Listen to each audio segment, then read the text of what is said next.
नमस्कार, मी अमृता दीक्षित। आम्ही ठाणेकर वृत्तवाहिनीमध्ये सर्वांचं स्वागत। प्रथम आजच्या ठळक घडामोडी। उन्हाळी कांदा काढणी अंतिम टप्प्यात असताना कांद्याला अपेक्षित बाजारभाव मिळत नसल्याने कांदा उत्पादक शेतकऱ्यांमध्ये संतापाची लाट उसळली असून याचा ऐन लोकसभा निवडणुकीत उमेदवारांना फटका बसू नये यासाठी कांद्याची निर्यात वाढवण्यावर केंद्र सरकारच्या वाणिज्य मंत्रालयाने भर दिले असून वाणिज्य मंत्रालयाच्या व्यापारी महासंचालनाने अधिसूचना काढत बांगलादेशात 60,000 तर संयुक्त अरब अमिरातीत 34,400 मेट्रिक टन कांदा निर्यात करण्यास मान्यता देण्यात आली आहे।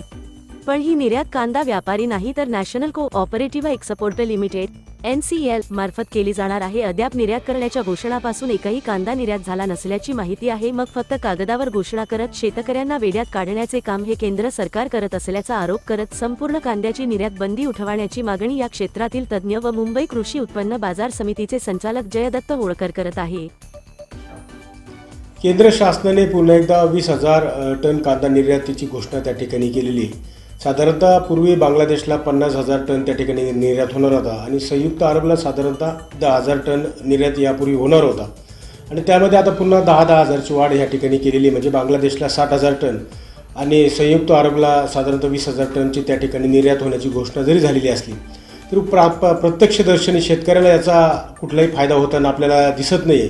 कारण ही जी काही निर्यात या ठिकाणी होणार आहे ही नॅशनल एक्सपोर्ट जी काय करणारी जी कंपनी आहे त्या कंपनीला ही संपूर्ण ऑर्डर त्या ठिकाणी दिली जाणार आहे आणि त्या कंपनीमार्फत ही संपूर्ण एक्सपोर्ट प्रक्रिया राबवली जाणार आहे। त्यामुळे शेतकऱ्याला थेट त्याचा कुठलाही फायदा होताना या ठिकाणी दिसत नाही आहे। कांद्याची सर्वत्र त्या ठिकाणी आवक मोठ्या प्रमाणावर होत असताना सुद्धा ज्या अपेक्षेने ह्या निर्यात सुरू करण्याचा फायदा शेतकऱ्याला होणं गरजेचं आहे तसा होताना दिसत नाही। आणि खऱ्या अर्थानं जर केंद्र शासनाला शेतकऱ्याची जर कळवळा असेल, काळजी असेल तर पूर्णपणे निर्यात या ठिकाणी खुली केली तरच त्या ठिकाणी शेतकऱ्यांना या निर्यात बंदी उठवण्याचा फायदा होऊ शकतो। अन्यथा अशा घोषणा फक्त कागदापुरताच मर्यादित राहतील, त्याचा प्रत्यक्ष शेतकऱ्यांना कुठलाही फायदा होणार नाही। म्हणून केंद्र शासनाला आमची विनंती की जर तुम्हाला शेतकऱ्यांना याचा फायदा द्यायचा असेल तर निर्यात बंदी पूर्णपणे उठवावी व शेतकऱ्यांना दिलासा द्यावा। नवी मुंबईतील APMC फळ बाजारात कोकणातील हापूस आंब्याची आवक मोठ्या प्रमाणावर वाढली असून दरात मोठ्या प्रमाणात घसरण झाल्याचे चित्र आहे। वाढलेल्या तापमानामुळे ग्राहकांनी आंबा खरेदीकडे पाठ फिरवली असून बाजारात ग्राहकच नसल्याने दरात मोठी घसरण झाली असून 3,000 रुपयांची पेटी 1,000 रुपयांवर आल्याने व्यापारी संकटात सापडला आहे। पुढील काळात तापमान कमी झाल्यास काही परिणाम होईल, मात्र दिवसाला जवळपास 1.25 लाख पेट्यांची आवक होऊनही आंबे विक्री होत नसल्याने मोठे नुकसान सोसावे लागत असल्याचे व्यापारी सांगत आहेत। ऍक्च्युली या 4 दिवसाचं जे टेम्परेचर वाढलं ना त्याच्यामुळे कोणी आंबे घ्यायलाच मागत नाही। इतकं गिराईकाचं आंबे घ्यायचं प्रमाण कमी झालंय। गरमीमुळे असं वाटतं त्यांना की काहीतरी त्रास होईल म्हणून कोणी घेत नाहीत। हे आमचं याचं गिराईक आहे कांदावाडीचं, हे खूप माल घेत असतं। 3-4 दिवस माल घ्यायचंच बंद झाले। आता आज थोडीशी कमी आले, मध्ये 1,00,000-1.25 लाख रुपये पेटीपर्यंत आवक गेली। रेट भरपूर डाऊन आहे। रेटची परिस्थिती पेटीची 1,000 रुपयापासून 2,500 रुपयापर्यंत आहे। कोणत्या क्वालिटीचे हापूस सगळं टोटल हापूस, हा सगळं रत्नागिरी, देवगड, कोकणचा आंबा। काय वाटतं मग गरमी ही अशीच राहिली तर मग अजून डाऊन होईल, अजून डाऊन। ग्राहकांचा संभ्रम आहे की गरमीमध्ये आंबे बाहेर त्यांच्याकडे विक्री होत नाही। खाणारे लोकल जे खाणारे आहेत ते आंबे घेत नाही गरमीमुळे, कोणी घराच्या बाहेर पडत नाहीत। गरमी पण आहे आणि आंबा पण गरम असतो त्याच्यामुळे घेण्याचं प्रमाण कमी आहे। असं बोलतात जास्त गरम खाल्लं तर फोडी वगैरे येतील। हा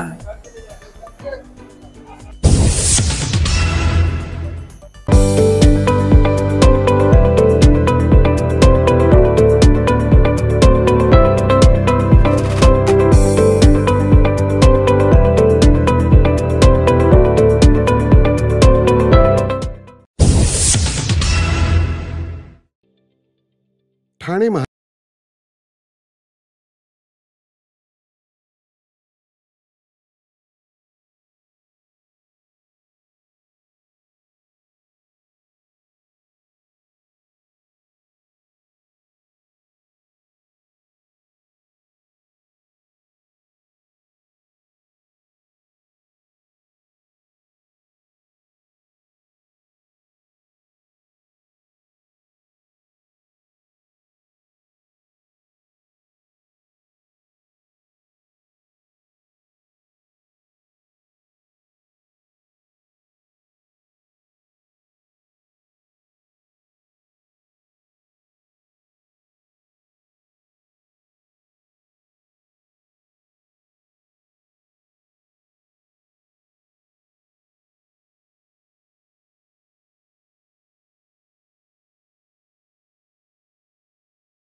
नाशिकच्या जागेसाठी भुजबळ यांनी माघार घेतली असेल तर त्यांचे स्वागत आहे. याच्याबरोबर जर मोदींना 400 पार करून पंतप्रधान करायचं असेल आणि महाराष्ट्रामध्ये 45+ खासदार निवडून आणायचे असतील तर एकमेकांच्या जागेवर आग्रह धरण्यापेक्षा जिथे ज्याला गरज आहे तिथे त्यांनी समोरच्याला मदत करावी. जसं रत्नागिरीमध्ये नारायण राणे यांच्यासाठी आम्ही सर्वजण शिवसैनिक पदाधिकारी कार्यकर्ते आमदार खासदार एकत्र येऊन त्यांच्या पाठीशी उभे आहोत, त्याचप्रमाणे जिथे जिथे आम्हाला गरज आहे तिथे दोन्ही मित्र पक्षांनी आम्हाला सहकार्य करावे व पाठिंबा द्यावा असे आवाहन भरत गोगावले केले. आता मी अजून काय ऐकलेलं नाही, पाहिलेलं नाही, परंतु आपण सांगताय म्हणजे त्याच्यामध्ये काहीतरी तथ्य खरं असणार आहे. तर आम्ही अभिनंदन करतो भुजबळ साहेबांचं. जर महायुतीमध्ये पंतप्रधान मोदी साहेब करायचे असतील परत आणि 45 पार करायचं असेल तर असं एकमेकांनी समजून घेणं गरजेचं आहे आणि ते जर त्यांनी समजून घेतलं असेल तर आम्ही त्यांचं अभिनंदन करतो, स्वागत करतो. पण सर त्यांनी असं देखील सांगितलं की अमित शहा आणि नरेंद्र मोदी यांनी मला तिकीट लढवायला सांगितली होती, तरी देखील ही जागा काय ती डिक्लेअर मला झाली नाही, म्हणून मी एक प्रकारे नाराजी व्यक्त करत त्यांनी माघार घेतली. ते आता त्याच्याबद्दल आम्ही काय सांगू शकत नाही आहे. प्रत्येकाच्या मनामध्ये काय असेल ते वेगळं असू शकतं, परंतु महायुतीचा जो काय तिढा काही ठिकाणी थोडा होता तो आता सुटत आलेला आहे आणि ही जागा बरेच दिवस खोळंबली होती की काय करणार, कोणाला जाणार, कसं होणार, काय होणार, अनेक उलटसुलट चर्चा आणि त्या अनुषंगाने जर स्वतःहून जर भुजबळ साहेबांनी सांगितलं असेल तर मग त्यांचं स्वागत. याचा अर्थ असा समजावा का की ही जागा आता धनुष्यबाणाला मिळणार हे समजावं का? ही जागा आमची सिटिंग खासदार म्हणून शिवसेनेचीच होती, आपल्याला सगळ्यांना माहिती आहे आणि त्याप्रमाणे ती आम्हाला मिळावी आणि आमचा तिथं कॅन्डिडेट असावा हे आम्हाला वाटते. तर याच्यानंतर आता ठाण्याची जागाची देखील अजूनही निर्णय झाला नाही आहे. आपण मुख्यमंत्र्यांना भेटून आलेले आहात, काही अजून काही झालं? ठाण्याच्या जागेचा पण या 2 दिवसामध्ये तिढा सुटणार आहे. अडचणीचं काही नाही आहे. लक्षात आलं का? जर आम्हाला मोदी साहेबांना पंतप्रधान करायचं असेल, 400 पार करायचं असेल, इथं 45 पार करायचं असेल तर सगळ्या गोष्टी व्यवस्थितरित्या एकमेकांनी समजून चालायला पाहिजे आणि त्याप्रमाणे जर चाललो तर आपण 45 पार करायला काय अडचण लागणार नाही. आणि गोरस्ते असा वाद तिकडे दिसतोय, कुठेतरी भाजपचा देखील सर्वे होता, त्यामुळे अशा प्रकारची नाराजी देखील समोर आली होती. त्यामुळे गोडसे का गोरस्ते असा एक प्रश्न तिथे उद्भवला. ते आता मुख्यमंत्री दोन्ही उपमुख्यमंत्री निर्णय घेतील आणि जो निर्णय घेतील तो आम्हाला शिरसावत असेल, त्यामध्ये काय अडचणीची बाब नाही आहे. ठाण्यात देखील भाजप सोडायला तयार नाही आहे. एकीकडे भाजप बोलते की आम्हाला ही सीट लढवायची आहे. असं काय नसतं. जर तुम्ही पाहिलं तर रत्नागिरीची पण आम्ही सोडायला तयार नव्हतो, परंतु वरून आदेश आले. आमच्या किरण भैया असेल, उदय सामंत असेल, त्यांनी आजपासून त्यांचे उमेदवारी अर्ज म्हणून प्रचाराला पण लागले. असं काही नाही आहे. त्याप्रमाणे उद्या इथली सीट जर डिक्लेअर आमची झाली तर ते सगळे हातात घालून काम करतील. नाही तर मग 400 पार आणि 45 पार कसे करणार तुम्ही, हा मुद्दा आहे. जर त्यांच्या सीटला जर आम्ही 4 पावलं मागं सरकून जर पाठिंबा देतोय, उमेदवारी अर्ज भरायला जो प्रचाराला उतरतोय, मग त्यांनी आमच्या एखादी सीट जर असं असेल तर त्याच ताकदीने त्याच पद्धतीने त्यांनी चालावं असं आम्हाला वाटतं. माहिती म्हणून नाशिकमध्ये भुजबळ त्या पद्धतीने काम करतील का? करावंच लागेल, कारण त्यांच्या पण सीट आता आमच्या इथं तटकरे साहेबांची सीट आहे. आम्ही पण ते करतोय ना काम, एक पाऊल पुढे टाकून आम्ही काम करतोय. मग ज्या ठिकाणी ज्यांचे उमेदवार आहेत, आता सुनेत्रताई पवार तिथं आम्ही परवा गेलो होतो प्रचाराला, त्यानंतर आढळराव पाटील आम्ही प्रचाराला गेलो होतो. म्हणजे जिथे त्यांना आवश्यकता आमच्या तिथं आम्ही जातोय. आम्हाला जिथं येते तर त्याने यावं. ह्याच्यामध्ये 45 पार आपण करू शकतो. जय हिंद, जय महाराष्ट्र. नमस्कार रसिको.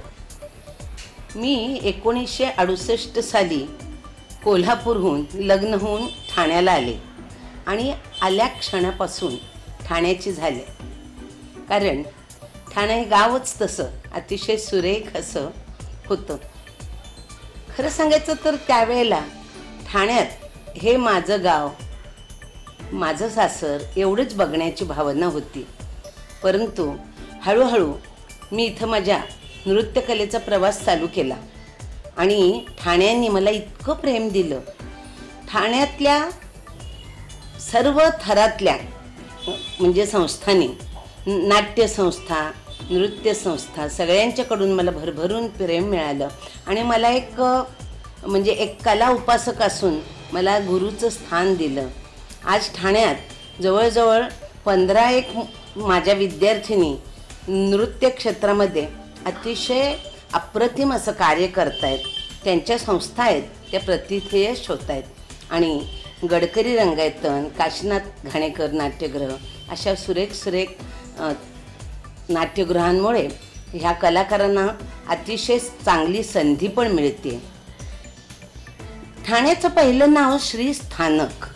श्री म्हणजे समृद्धी, श्रीमंती, सर्वांगीण विकास. आज ठाणं जे सर्वार्थाने वाढलेलं आहे आणि त्याचं मला असं वाटतं की कौपिनेश्वराचा आशीर्वाद आणि सर्व राजकीय पुढाऱ्यांचं ठाण्याला मिळत असलेलं प्रेम. तर मला असं वाटतं की ज्या ठाण्याला पुष्कळ तळी आहेत, अनेक तलाव आहेत आणि त्यामुळे ठाणं हे जीवनदायी आहे. तर इथल्या सर्व कलाकारांनी आणि समाजसेवकांनी आपलं जीवन ठाण्याच्या उत्कर्षासाठी पुढे वाहावं, द्यावं, कार्य करावं आणि तसे ते देतही आहेत. आणि ठाण्याचा विकास श्रीस्थानक ह्या नावाप्रमाणे सर्वार्थाने समृद्ध व्हावा. कारण आम्ही आहोत ठाणेकर, आम्ही ठाणेकर आणि ह्या आम्ही ठाण्यातल्या सर्वांनी मिळून प्रत्येक मी माझ्यासारखा ठाणेकर एकत्र झाला तर ठाणं अधिकाधिक उज्ज्वल होईल यात शंकाच नाही. धन्यवाद.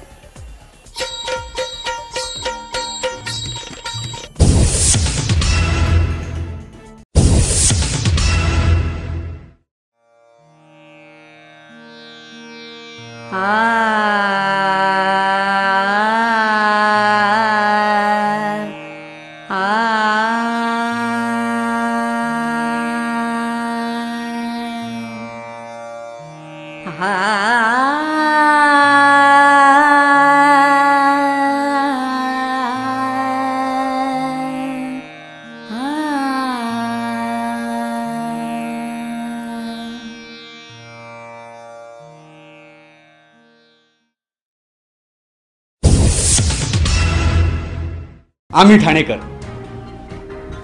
आम्ही ठाणेकर. आम्ही ठाणेकर. आम्ही ठाणेकर. होय, ठाण्याचा मला अभिमान आहे आणि होय आम्ही ठाणेकर.